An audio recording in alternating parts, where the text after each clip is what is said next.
I watched my husband's lips move, forming words I couldn't believe were real. He wanted to have a baby with his ex-girlfriend. The kitchen felt smaller suddenly, the afternoon light streaming through the windows too bright, too normal for what was happening. My coffee sat untouched on the counter, growing cold while my entire world tilted sideways. Jake stood across from me, his hands shoved deep in his pockets, waiting for me to say something, anything. "Say that again," I managed, my voice barely above a whisper. "Emma asked me to be her sperm donor," he repeated, slower this time, as if that would somehow make it easier to digest. "She wants to have another baby. She wants it to be mine." 4 weeks. That's how long it had been since we buried Ethan. 4 weeks since I held my stepson's small hand for the last time in that hospital room. 4 weeks since our entire family shattered into pieces we were all still trying to pick up. And now this. "Jake, we're trying to have a baby ourselves." The words came out sharper than I intended. "We've been trying for months." "I know." He ran his hand through his hair, a gesture I'd seen 1,000 times, but now felt foreign. "I know this is complicated." Complicated. That word hung between us like a grenade with the pin pulled. I gripped the edge of the counter, my knuckles turning white. The granite felt solid beneath my palms, the only solid thing in a moment where everything else was slipping away. "When did she ask you this?" I said. 3 days ago. 3 days. He'd been sitting on this for 3 days, walking around our house, sleeping in our bed, eating meals across from me, all while carrying this secret. I thought about the past 72 hours, replaying every interaction, every conversation. He'd been quiet, distant, but I'd chalked it up to grief. We were all drowning in it. "And you told her what exactly?" "I told her I needed to talk to you first." He took a step toward me, but I held up my hand, stopping him. "Cass, she's devastated. She's completely lost without him. Being a mom was her entire identity. And now she wants you to give her another child while we're trying to have one of our own?" I heard my voice rising, felt the heat creeping up my neck. "Do you hear how insane this sounds?" "She doesn't want me as a partner," he said quickly. "Just the DNA. She'd use IUI, maybe IVF. I wouldn't be involved in raising the child. It would be her baby, not mine." I laughed, a harsh sound that didn't match anything funny. "Not yours? Jake, it would literally be your child, your biological child. How would that not involve you?" He didn't have an answer for that. The silence stretched between us, filled only by the hum of the refrigerator and the distant sound of traffic outside. I looked at this man I'd married 3 years ago, this man I'd built a life with, and suddenly felt like I was looking at a stranger. "I need some air," I said, grabbing my keys from the hook by the door. "Cass, wait!" But I was already out the door, my feet carrying me to my car before my brain could catch up. I sat in the driver's seat, hands trembling on the steering wheel, and let out a breath I didn't know I'd been holding. My phone buzzed. A text from my sister Lauren. "Dinner Friday? Miss your face." I stared at the message, trying to remember what normal life looked like. Dinner with my sister, making plans for the weekend, worrying about ordinary things, like what to cook or whether to get my hair trimmed. That life felt impossibly far away now. Another buzz, this time from Jake. "Please come back. We need to talk about this." I turned off my phone and started the car. The coffee shop was nearly empty, just an older man reading a newspaper in the corner and a college student with headphones in, typing furiously on a laptop. I ordered a latte I didn't want and sat by the window, watching people walk by on the sidewalk. They all looked so normal, so unburdened, going about their Monday afternoon like the world wasn't ending. My phone stayed off for 2 hours. When I finally powered it back on, I had 17 missed calls from Jake and a voicemail from Emma. Emma, who had never called me before in the 6 years I'd known her. My finger hovered over the play button for a long moment before I pressed it. "Cassidy, it's Emma." Her voice was rough, like she'd been crying. She probably had been. "I know Jake told you about my request. I wanted to call and explain myself, but I understand if you don't want to talk to me. I need you to know I'm not trying to hurt you or ruin your marriage. I'm drowning here. I wake up every morning and remember he's gone, and I don't know how to keep living. Having another baby isn't about replacing Ethan. Nothing could ever replace him. But I need a reason to keep breathing, and being a mom is the only thing I know how to be. Please, just think about it. That's all I ask. The message ended. I played it again, listening to the desperation in her voice, the raw grief that matched my own. I'd loved Ethan too, not the same way she had, not with the fierce, all-consuming love of a biological mother, but I'd loved that little boy with everything I had. I'd bandaged his scraped knees, read him bedtime stories, taught him to tie his shoes. The hole he left behind was massive, and I couldn't imagine how much bigger it must feel for her. But that didn't make this okay. I drove home as the sun started setting, painting the sky in shades of orange and pink that felt too beautiful for such an ugly day. Jake was sitting on the front porch when I pulled into the driveway, his posture defeated, shoulders slumped forward. "I'm sorry," he said before I'd even closed the car door. "I shouldn't have sprung it on you like that. I should have told you the moment she asked." "Yeah, you should have." I sat down on the step beside him, leaving a few inches of space between us. I got Emma's voicemail. He nodded. "She texted me that she was going to call you. I told her it was a bad idea, but she was insistent. Did you already tell her yes?" The question came out before I could stop it. The fear I'd been carrying suddenly vocalized. "Is that why you waited 3 days to tell me? Because you'd already made up your mind?" "No." He turned to look at me, his eyes red-rimmed and exhausted. "I swear to you, Cass, I haven't given her an answer. I wouldn't do that without talking to you first." "But you want to do it." It wasn't a question. He was quiet for a long moment, and that silence told me everything. Part of me does, yeah. She's right that Ethan was my son too, and the idea of having another connection to him, even just genetically... "This baby wouldn't be Ethan," I interrupted. "It would be a completely different person." "I know that." "Do you? Because it sounds like you're both trying to recreate something that's gone." He flinched like I'd slapped him. "That's not fair." "None of this is fair, Jake. Our stepson is dead. We're all destroyed.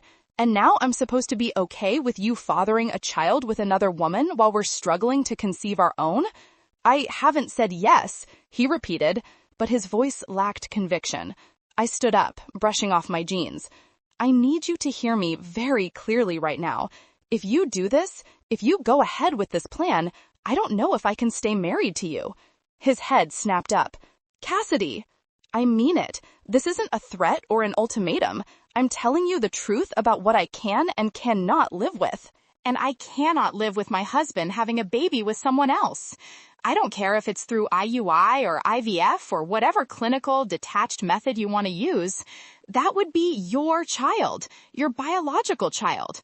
And every time I saw Emma with that baby, every birthday party, every school event, every time Ethan's name came up, I would have to look at the child you chose to have with her instead of waiting to have one with me." "Instead of?" His voice rose. "Cass, we don't know if we can have kids. We've been trying for 8 months with no results. What if we can't?" The words hit me like a physical blow. I took a step back, my hand instinctively moving to my stomach, to the flat surface that had remained stubbornly empty month after month. "So that's what this is really about? You don't think I can give you a baby, so you're going to hedge your bets with Emma." "That's not what I said. It's what you meant."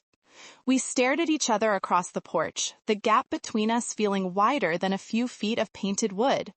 Somewhere down the street, a dog barked. A car door slammed. Life continued around us, oblivious to the fact that ours was imploding. "I'm going to stay at Lauren's tonight," I said quietly. "I need space to think, and you need to figure out what you actually want, because right now it doesn't feel like it's me." I packed a bag while he sat motionless on the couch, his head in his hands. I wanted him to fight for me, to tell me I was wrong, that of course he chose me, chose us. But he just sat there, silent, and that silence told me everything I needed to know.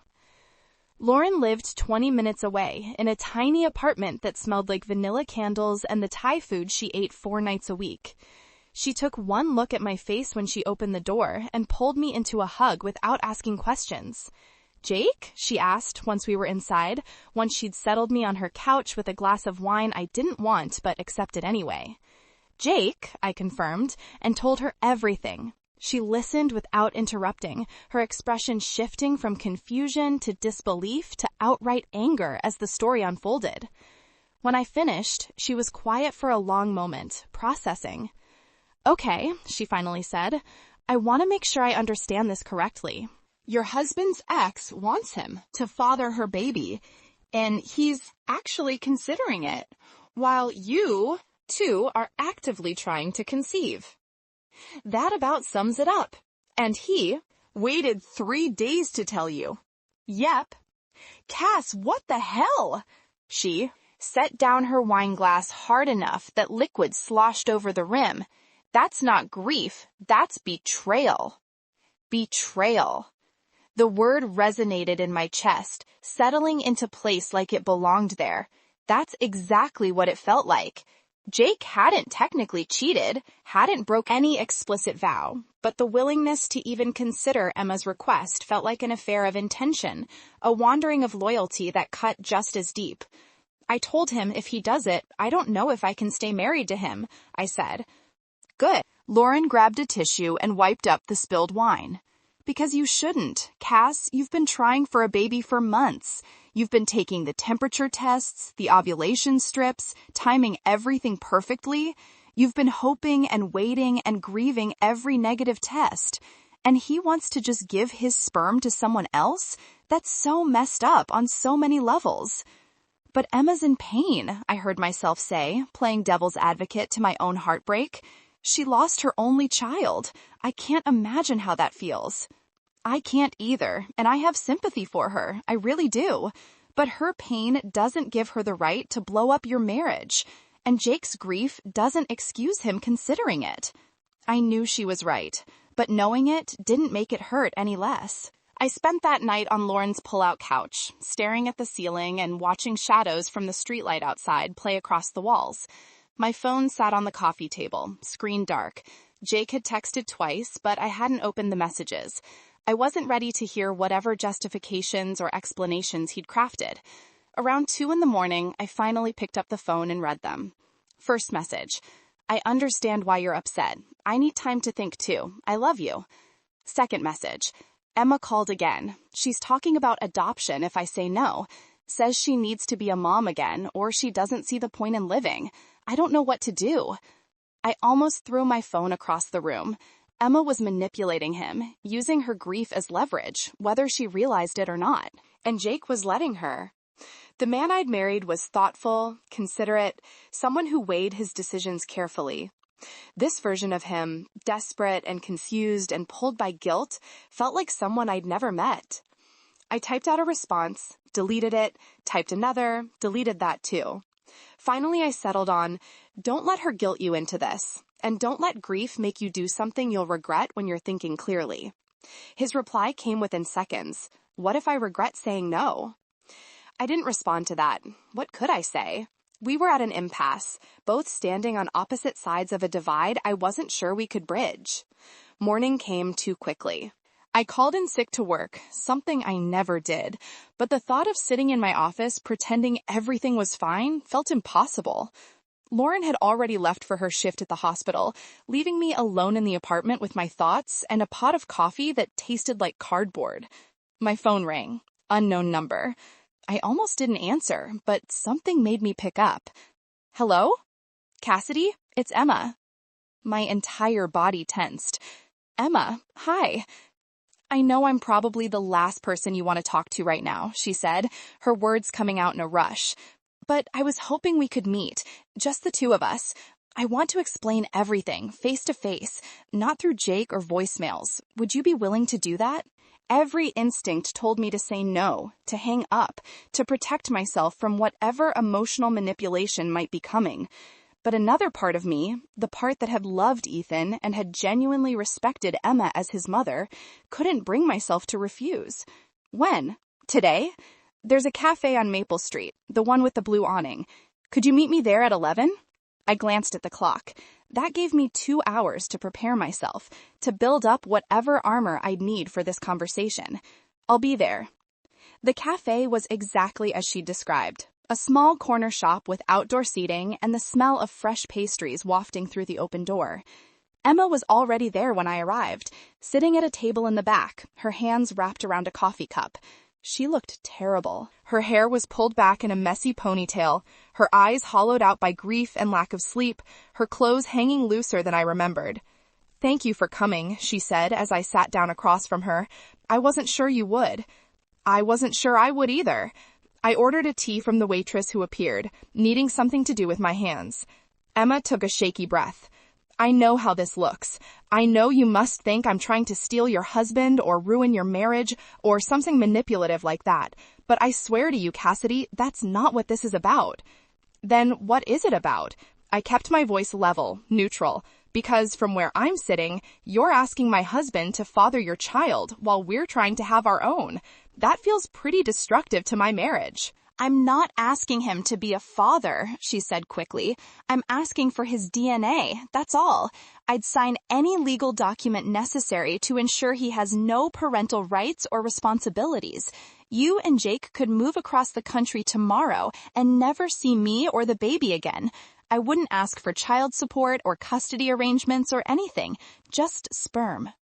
"And you think that would make it easier somehow? That if he has no legal obligation, it won't affect our relationship?" "I don't know," she admitted, and at least that was honest.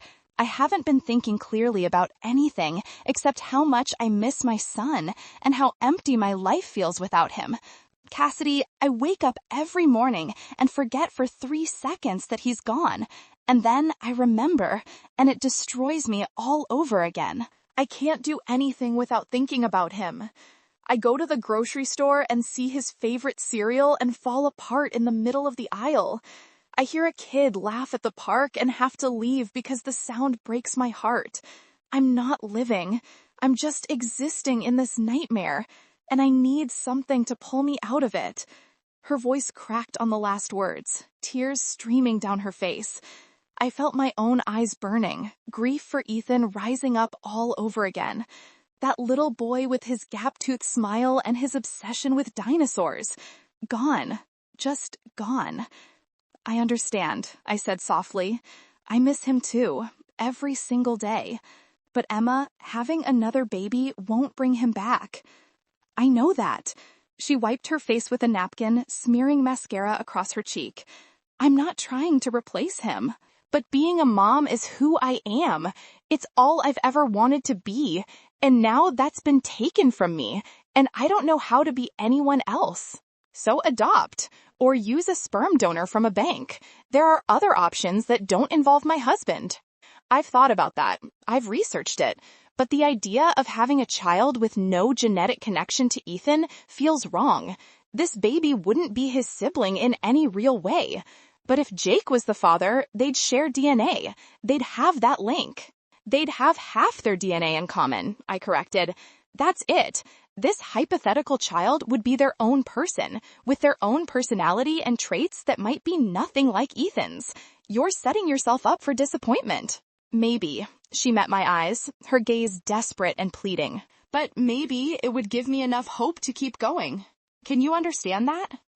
I wanted to say no. I wanted to be cold, to protect myself and my marriage without feeling guilty about it. But sitting across from this broken woman who'd lost her entire world, I couldn't quite manage it. I understand the impulse, but understanding doesn't mean I can support it. This would destroy my marriage, Emma. I can't be okay with Jake fathering a child with you. Even if it meant nothing to him, even if he never saw baby, it wouldn't mean nothing. That's the lie you're both telling yourselves. Jake would know. He had another child out there. He'd think about them, wonder about them. And every time you posted a photo online or he heard about some milestone, it would pull at him. And I'd be left watching my husband yearn for a child he has with someone else while we struggle to conceive our own. She was quiet for a long moment, stirring her coffee even though she hadn't added anything to it. What if you can't conceive? Would you still feel the same way? The question hit like a slap. Is that what Jake told you? That we might not be able to? He mentioned you've been trying for a while without success. 8 months is not that long, I said, hating how defensive I sounded. Most doctors don't even consider it infertility until you've tried for a year. But what if it is longer? What if it turns out one of you can't have kids? Would you want Jake to miss his chance to be a father again? He was a father. He is a father. Nothing changes that, whether Ethan is here or not. I pushed back from the table, suddenly needing space from this conversation, from her manipulation disguised as grief. I'm sorry for your loss, Emma. I really am. But I won't sacrifice my marriage to help you feel better. You need therapy. You need grief counseling. You need real help, not a baby Band-Aid that won't fix the actual wound. I left money for my untouched tea on the table and walked out before she could respond. My hands were shaking so hard I could barely get my key in the car ignition. When I got back to Lauren's apartment, Jake was there waiting on the doorstep. How did you know where I was? I asked, though it didn't really matter. Lauren told me. And Emma texted that you'd met with her. He stood up, his hands shoved in his pockets like they'd been on our porch 2 days ago. Cass, we need to talk. I'm tired of talking. I'm tired of thinking about this. I just want it to be over. Then let's end it, right now. Give me your answer and I'll give you mine. I looked at him, this man I'd promised to love in sickness and health, for better or worse. We'd gotten the worst part sooner than expected, but that didn't change the vows. My answer is no, I am not okay with you doing this. If Emma needs help, we can support her in finding a therapist or looking into adoption or using a sperm bank.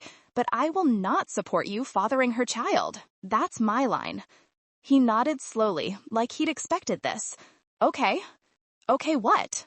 Okay, I won't do it. I'll tell Emma no. Relief flooded through me so intensely my knees almost buckled. Really? You're my wife. You're my future. Emma is my past, and while I'll always care about her because of Ethan, she's not my responsibility anymore. You are. We are. He stepped closer, reaching for my hands. I'm sorry I made you doubt that, even for a second. Grief made me stupid, but not stupid enough to lose you. I let him pull me into a hug, let myself breathe him in, let the tension I'd been carrying for 2 days finally start to ease. You're sure? Because, Jake, if you're going to resent me for this decision, I won't. I promise. He pulled back to look at me. Let's go home. We drove back to the house separately, me following his car through familiar streets, past the park where we used to take Ethan to play, past the ice cream shop he'd loved. Every landmark felt heavy with memory. At home, Jake called Emma while I stood in the kitchen, listening to his half of the conversation. Emma, it's Jake. Listen, I've made my decision. No, I can't. I'm sorry, but I can't be a sperm donor for you. I understand, but this is what I've decided. Emma, please don't. I know this is hard, but my answer is final. He hung up, looked at me. It's done. I should have felt relief. Instead, I felt numb. The crisis had passed, but something fundamental had shifted between us, and I wasn't sure how to shift it back. That night, we went through the motions of normalcy. Made dinner together, ate in relative silence, cleaned up side by side. But everything felt performative, like we were actors playing the roles of a married couple who'd survived a storm. When we went to bed, we lay on opposite sides of the mattress, the space between us vast. Cass? Jake's voice cut through the darkness. Yeah? We're going to be okay, right? I wanted to say yes. I wanted to give him the reassurance he was seeking. But I'd learned over the past few days that sometimes the kindest thing you can do is be honest, even when it hurts. I don't know, I whispered. I hope so. 2 weeks passed. Jake went back to work. I went back to work. We moved through our lives like zombies, going through familiar routines that no longer felt quite right. The elephant in the room wasn't just what had almost happened with Emma, but what Jake's initial consideration of her request had revealed about our marriage. Then Emma called me directly again. "I need to talk to you," she said, her voice strange. Not sad exactly, determined. "Emma, I don't think that's a good idea. Jake gave you his answer." "I'm pregnant." The words hit me like a freight train. What? I'm pregnant. 3 weeks. My brain struggled to process this information, to make it make sense in the timeline we'd been living. But Jake said no 2 weeks ago. How? It's not Jake's. I sank down onto the couch, my legs unable to support me. "Then why are you telling me this?" "Because I need you to know the truth." Her voice was shaking now. "I slept with Jake 5 weeks ago, right after Ethan died. We were both devastated, and we made a terrible mistake, and I got pregnant. I only found out a few days ago, and I panicked. I knew if I told Jake directly that I was carrying his baby, it would destroy your marriage, so I concocted this whole sperm donor story, thinking maybe I could manipulate the situation into him being supportive without you hating us both." The room spun. I gripped the armrest of the couch, trying to anchor myself to something solid while my entire world collapsed. "You're lying." "I'm not. I'm so sorry, Cassidy. I never meant for any of this to happen, but I can't keep lying about it." "You deserve to know the truth. If this is some sick attempt to get Jake back..." "It's not. I swear it's not. I have the paternity test results. I got them done as early as possible because I needed to be sure before I told anyone. It's Jake's baby. I'm carrying your husband's child." I hung up on her. Immediately called Jake at work. He answered on the second ring. "Hey, I was just about to call you. Wanna grab?" "Did you sleep with Emma?" The words came out harsh, accusatory. Silence on the other end of the line. Long enough to be damning. "Jake, answer me." "Cass, let me come home. We need to talk about this in person." "That's a yes?" I laughed, a broken sound. "Oh my God, that's a yes?" It was right after Ethan died. We were both wrecked, and it didn't mean anything. "She's pregnant!" I shouted into the phone. "She's pregnant with your baby, and this whole sperm donor thing was a lie to make me okay with the situation. You didn't just consider having a baby with her, Jake. You already did." "What? No, that's not. Cass, I used protection. There's no way." "Well, apparently there is a way, because she has a paternity test that says you're the father." I hung up. Before he could respond. Before he could offer more excuses or explanations or justifications. That wouldn't change the fundamental truth.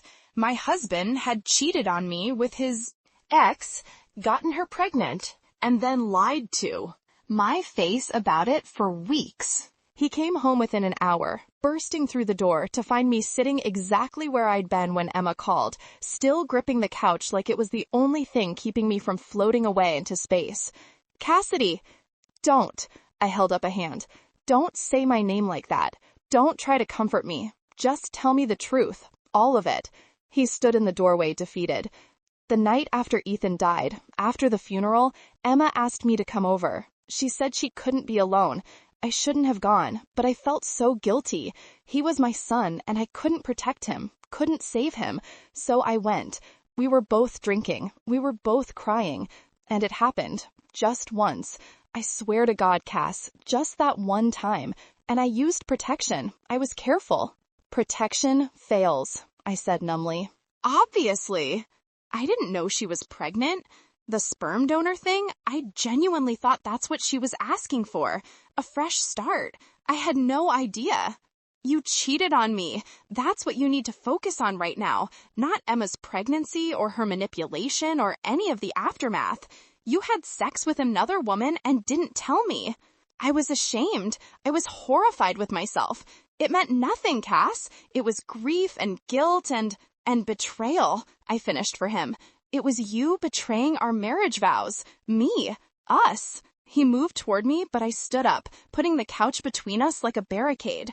"Don't touch me. I can't. I can't even look at you right now." Tell me what to do. Tell me how to fix this. You can't fix this. The words exploded out of me, all the rage and hurt and devastation of the past few weeks finally erupting. You slept with your ex. She's having your baby, Jake, the baby we've been trying to have for months, and you just gave it to her instead. That's not how it happened. That's exactly how it happened. While I was taking ovulation tests and tracking my cycle and hoping every month that maybe this would be the one, you were out there creating a child with someone else. I grabbed my keys off the counter. I can't be here. I can't be in this house with you. Where are you going? I don't know. Anywhere but here. I made it to my car before the tears came, great heaving sobs that made it impossible to see, impossible to drive. I sat in the driveway of the home I'd shared with this man for 3 years. The home where we'd made plans and dreamed about our future and tried to build a family, and I let myself completely fall apart. My phone rang. Lauren. I answered on speaker, unable to hold the phone steady. Cass, what's wrong? What happened? Through gasping breaths, I told her everything. The affair, the pregnancy, the lies upon lies upon lies. I'm coming to get you, she said immediately. Don't drive anywhere. Just wait for me. I'll be there in 15 minutes. True to her word, Lauren pulled up 14 minutes later. She took one look at me and pulled me into her car without a word, driving me back to her apartment where she'd been housing my broken pieces for weeks now. I'm done, I told her once we were inside, once I'd stopped crying long enough to form sentences. I can't do this. I can't stay married to him. I don't blame you. Not even a little bit. She handed me a box of tissues. What are you going to do? Call a lawyer, I guess. File for divorce. Figure out how to untangle our entire lives. The practical steps felt impossible, overwhelming. God, Lauren, we just buried our stepson. And now this. How did everything go so wrong so fast? Because Jake made terrible choices. Because Emma manipulated the situation. Because sometimes good people do unforgivable things. She sat beside me. But you're going to get through this. You're the strongest person I know. I didn't feel strong. I felt shattered into a million pieces with no idea how to put them back together. That night, Jake texted me 47 times. I read them all and responded to none. Apologies, explanations, begging. None of it mattered. The marriage I'd believed in was built on a foundation that no longer existed. In the morning, I called a divorce attorney, made an appointment for the following week, started the process of extracting myself from a life I'd never imagined leaving. Jake showed up at Lauren's apartment on the 3rd day. She refused to let him in, standing guard at her door like a protective older sister should. She doesn't want to see you, I heard her tell him through the door. I need to talk to her. Please, Lauren, 5 minutes. You had 3 years of minutes. You wasted them. When I heard his footsteps finally retreating down the hallway, I felt something inside me break all over again. Despite everything, part of me had wanted him to fight harder, to not give up so easily. But maybe that was the grief talking, the part of me that still remembered loving him before everything fell apart. The divorce papers arrived 6 days later. I'd have them drawn up quickly, wanting to move forward before I lost my nerve. Jake needed to sign them, needed to acknowledge that we were truly over. I drove to the house alone to deliver them, walking into the home we'd shared like a ghost visiting her past life. Jake was sitting at the kitchen table, looking like he hadn't slept in days. Cass, don't. I put the papers on the table between us. Just sign them. He stared at the documents like they might bite him. We can go to counseling. We can work through this. There's nothing to work through. You cheated. She's pregnant. Those are facts that no amount of therapy will change. I made a mistake. You made a choice. Multiple choices, actually. You chose to go to her house. You chose to drink with her. You chose to have sex with her.